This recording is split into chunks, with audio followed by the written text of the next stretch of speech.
Hello everyone. Today I have a great news that our Indian superstar Grandmaster Vidit Gujrathi has qualified for the quarterfinals of Fide World Cup. Well, he defeated his very strong opponent Vasif Durarbayli in this fifth round and he's there in the quarterfinals. His quarterfinal opponent is not yet decided. It might be Dudan Christoph or Alexander Grishchuk. We'll be looking at for that game tomorrow in the tie breaks, but today is a special day and we are going to look at our legends game here, and we'll go through the game quite quickly. But before we go to the game, don't forget to like this video and comment on the video Vidit OP. Okay, never forget about that thing. And if you are new to my channel, don't forget to like this video, subscribe to the channel. Let's get to the game now. Well, Vidit was black. His opponent started with e4.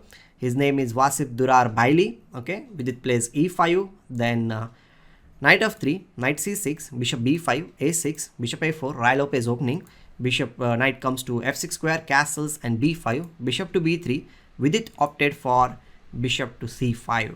Well, here this system has already been played in this World Cup, and it is not something new for both the players. a4, rook b8, of course. A into b5, a into b5, and the rook on a8 was hanging, so rook goes to the b8 square. Now it is hitting and supporting the pawn on b5. Knight captures e5. This is a very typical idea in this kind of positions when the pawn on e5 is kind of forced to capture with the knight. d4 move comes in the center with a fork. Okay, now of course there are two options. One is like you can retain the bishop on the board by playing bishop d6. He will capture here and then you can capture it here. This is one of the possibilities. Or the other possibility which Vidit has gone for, he played bishop into d4, giving up the bishop here. Opponent captured queen into d4 and now d6. Just pay attention to this knight on e5. Okay, means not this, but the other knight will also be there on e5 square, and Vidit actually won the game because the knight on e5. Okay, we'll be looking at, stay tuned with me till the end and you will understand. Bishop comes to f4 square, attacking the knight over here. He first of all kicks this queen away with c5 move. Queen goes to e3 square, now c4.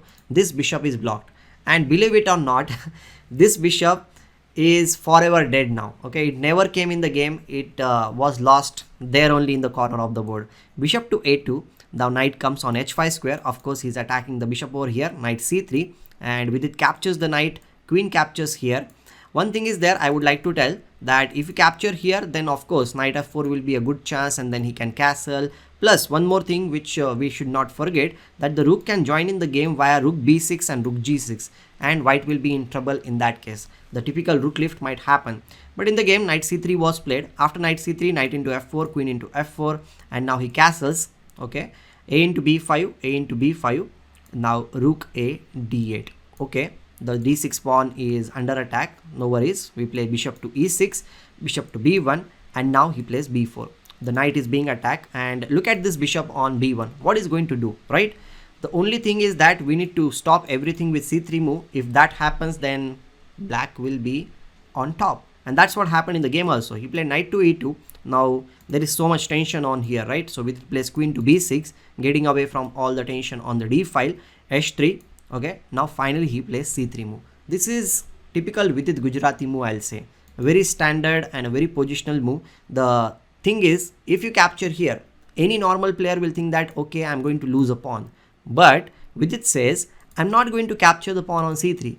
I'm going to first attack the defender over here by bishop c4 move. Now the knight is being attacked. Okay, white needs to support the knight with rook f e1, and now he removes the defender with bishop into e2, rook into e2, and bc3. Now this is a very typical position where bishop is dead in the corner, knight is beautifully placed in the center of the board, and what to do? This is a perfect position, you can say, where good knight against a bad bishop.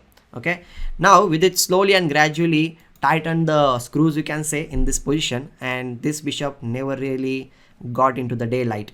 Well, he played rook e1. There were some ideas where queen a6 and this was possible. Let's suppose you try to play bishop a2, trying to get the bishop in the game, but queen a6 is a move by which you will lose a piece for sure. So this was not a possibility. He goes rook e1 back. Now rook a8, stopping bishop to a2. Okay, queen g3. Now pawn on c3 is being attacked. With its very calmly supports the pawn. He is not in any kind of hurry. Opponent plays king h2 because maybe he wants to play f4 in this situation. Now he plays rook a3, again supporting this pawn, and also he is preparing for knight c4 and knight d2 so that he can attack the bishop on b1 square. Okay, rook e3, again attacking the pawn over here. Vidit supports the pawn with queen b4. No worries, nothing. f4 finally comes on the board. That's why he played king to h2. But Vidit was prepared. He goes knight c4. The idea is very simple. Knight to d2. Here he plays queen g4, attacking the queen rook on c8. If he capture here, of course, it will be a checkmate. So Vidit saves the checkmate with rook to b8, and now rook g3. Well, opponent is threatening something. What is it? A checkmate on g7. Vidit plays g6 move, very calm move, f5. Okay, he's trying to intermediate, means he's trying to get something counterplay here, but knight d2. Now the future of this bishop on b1 is over. It is going to be captured at some point. It cannot go out anywhere. Okay, opponent tried some last resources, you can say, queen to f4, but now nothing really worked out. Vidit won very smoothly because he is as good as piece up in this situation. F into g6 and then h into g6. He played rook g5. The ideas are like rook d5 and capturing here are there, but okay. Vidit said like, I'm going to go for your bishop on b1. He plays this thing, rook to d5, then queen into e4. Of course, anytime you capture the queen, the thing is that this bishop is not going to save, because now you don't have any support over here. Means okay, you have, but the thing is that bishop cannot really come on a2 square. He played queen into d6, trying to hang on to the position, but now finally Vidit captured the bishop on b1, rook to d4, queen e6. He comes back, queen c7. And now finally after queen to c7, he resigned the game, queen to b6. The thing is that, okay, you can capture the queens. That is one of the possibilities. If you don't capture the queen, then rook on d1 is hanging and you will lose the game. So that's how Vidit qualified for the quarterfinals of World Cup, and that's a good news for us. So once again, I would like to say this. Don't forget to like this video and comment, that is Vidit OP, in the chat. And if you are new here for in my channel, then do subscribe to the channel. Please show some love on that red button. Okay, and we will be meeting very soon with some new interesting video. Till that time, take care, goodbye, and love you all.